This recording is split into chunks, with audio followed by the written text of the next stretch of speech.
So let me ask you this, and let's take a look at public education from 30,000 feet.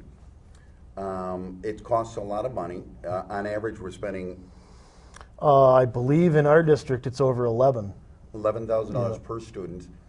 I want to offer a solution for those who are maybe wondering, well, you know, how do you end this sanity? And it's a solution I've asked people over the years, and those apologists for public education have never come back with a reasonable response to this, and that question is this. Assume, just for easy math, it's $10,000 per student. As a parent, give me $5,000 in the form of a tuition tax credit or a voucher. You can keep the other $5,000, and you can have limo service for your public school kids if you want. If that's the way you want to spend it, that's fine. Oh, it's already taxis. Well, there you go. Let me have a voucher or a tax credit for $5,000, and let me shop.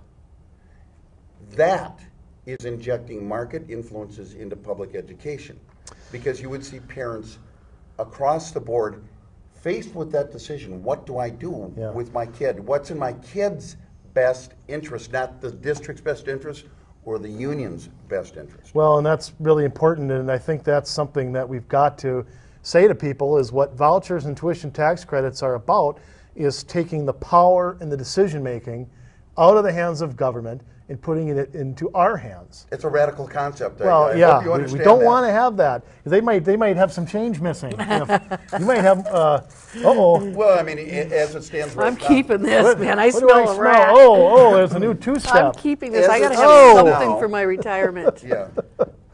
Oh, you've got Social Security and all that, don't you? Right. That dribble every month. Which I just heard the other day is operating in a deficit now. That's right. It was supposed to be 2018, but they're now, because we've been taking it out of the general fund. Yep. I believe, because the federal budget starts October 1st, Right. I think that's when it will start being in the red.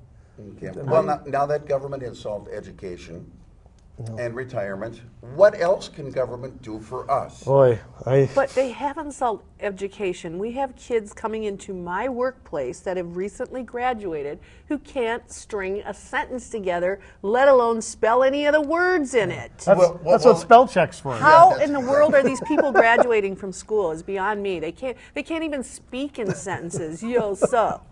Yo, sup. Hey, The word keep it fresh, Holmes.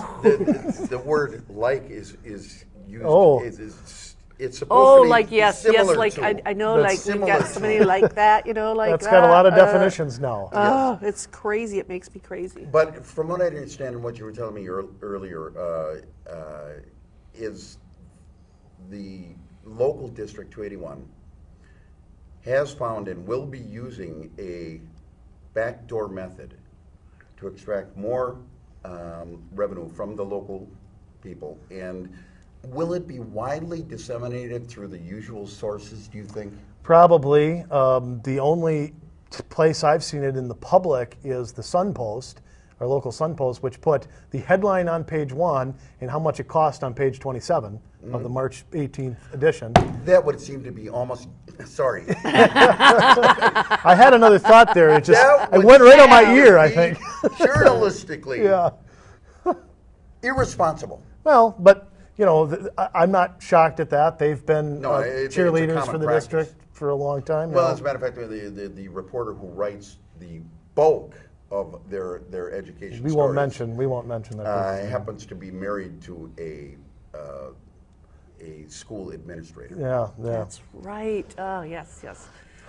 Well, it's a mess, but this facilities part of it is a real problem because the district has two buckets of money, as I like to call them. They have Yep. a capital fund, Yep. which is for what they call deferred maintenance, and then an operating fund, and those two don't talk to each other.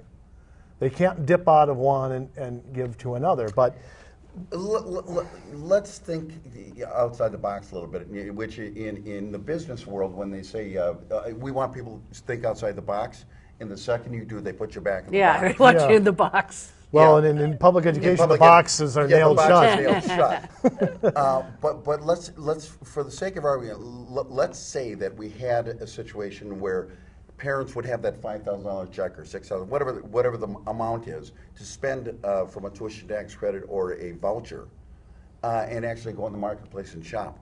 What would that do to the public education monopoly? Send them scrambling to the unemployment line. That would slowly, well, they No, because the good teachers will get employed no matter what. Would get jobs. Well, I was thinking more on the administrative level. Yeah, Send a lot of administrators, and that's where we're top heavy. Well, and we are top heavy. I'll give you an example. New York, which is no state to model, but they have 3 times as many children in public education. They have fewer school districts than we do, which is a great example of where it's top heavy. The Brooklyn Center District, which is a district, I don't understand why the state doesn't come in and force them out, because they've got 4 of the largest 8 school districts around them, and we have more kids at Cooper than they have in their entire district. Yet they have a finance person, they've got a superintendent, they've got teaching and learning, yes, communications guru, the person that complies with mandates and all that. And they've got their own deferred maintenance account that we're paying about 3/4 of it as state taxpayers. So, it's a great, that kind of thing though won't happen unless they're pushed to do it. Unless they're given a shot to the boiler, they're not going to go in that direction. So, it's a monopoly out there, and vouchers are a good way to break that. I think another good way is, and I would encourage. Of course, you're ignoring the most obvious problem with that, which is teachers' unions. Yeah. Because the second you say voucher or tax credit, Tom Dewar wets his pants. Tom Dewar wets his pants, and there are memos sent out over the internet to 1,000 different tentacles. And your name will be. I found my name on a few indiscriminate blogs throughout the state. So yeah. No, but the point is, and the reason we're here today is to speak honestly, because people in the community know what's happening. They don't have to be told by network news or the local Sun Post or the school administrator what the score is. Yeah, and it's easy to feel powerless. It's easy to feel like there is nothing you can do. But I think that one thing that has happened, and it has happened here in this district, is now 27% of the school-age kids in District 281 do not go to a District 281 school. Right. So people are beginning. They're voting with their feet. They're voting with their feet. Now, that's broken down into a couple different categories.